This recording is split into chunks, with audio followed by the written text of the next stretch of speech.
So I'm Gillian Hadfield. I'm a professor of law at the University of Southern California, also a professor of economics here, and I've been here about 10 years. Before that I was at the University of Toronto, and before that University of California, Berkeley. And I've been teaching this type of course using a lot of group methods and team-based teaching and problem-based teaching really for over 15 years. Started developing courses like this, having elements of this back in when I first started teaching at University of California, Berkeley in 1990, and seriously set about developing the courses that I teach now in the mid-90s at the University of Toronto.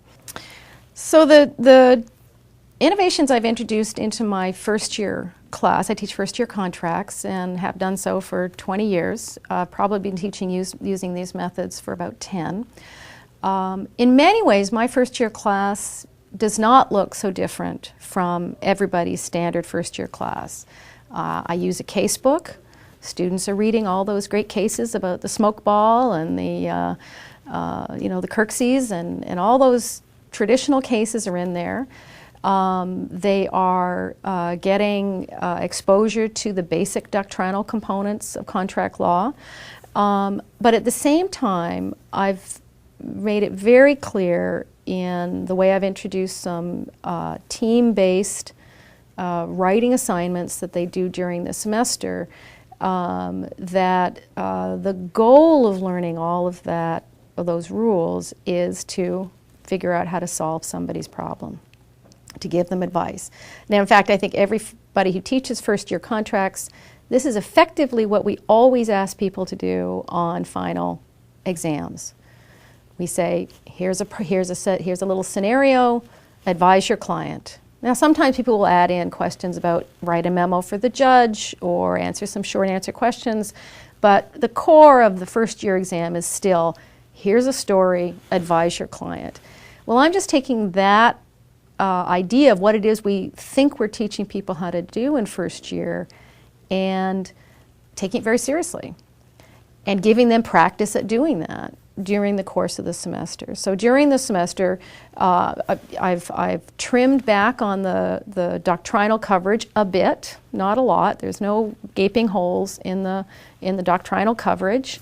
But I've trimmed it back and introduced four team-based, four-person teams, team-based problems that students work on during the semester. They have the same team throughout the semester, and I'm doing this in big classes. This is 80-person classes, so 24-person groups, and they're doing assignments that are organized around here's a scenario, exactly the kind of thing I'm going to give them on the final exam.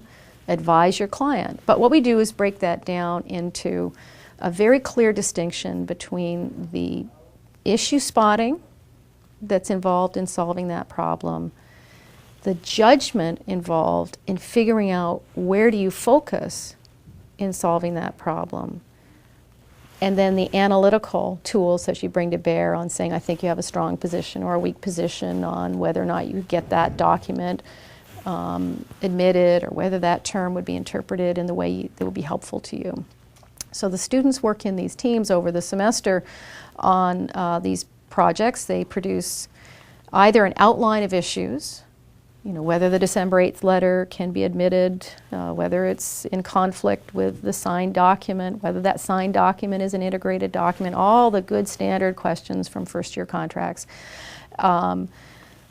But we really focus on, okay, how would you identify issues and articulate them? One of the things you learn when you do this, because they hand in their first assignment a month into law school, is that people don't know what a legal issue is. They don't know how to distinguish a legal issue from a factual issue, an analytical issue, a question like, did the letter ever arrive? What does it matter if it arrived or not? Those are not legal issues yet. Learning how to frame that as a legal issue is a real test. So they will develop outlines of issues. They will work as groups to select what they think are the important issues. So there's a very express focus on judgment. And then they will, in the last couple of assignments, prepare 1,000-word analyses of an issue, and really focused on developing the arguments, fact-rich, arguments, counter-arguments to evaluate issues.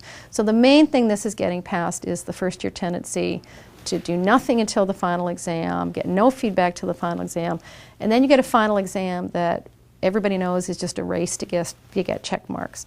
So you get a couple of sentences on this and a couple of sentences on that and a couple of sentences on that, blah, blah, blah. It's all poured out like this. And this just really says, okay, take that seriously, what everybody wants on their final exam, and actually teach people how to do it. It's a lot of fun. It's not more work. This is what everybody worries about. Oh my God, I would never be able to do any grading during a first-year class. 80 students, how could you do it? Well, 20 groups, 4 times a semester, you're grading 80 assignments over the course of a semester. I think we're getting paid a lot of money. I think we can afford to do that. And actually, by the time I'm grading my final exam, people are so expert at figuring out how to answer these questions, it's very, very fast to grade. So, and it's again, very rewarding.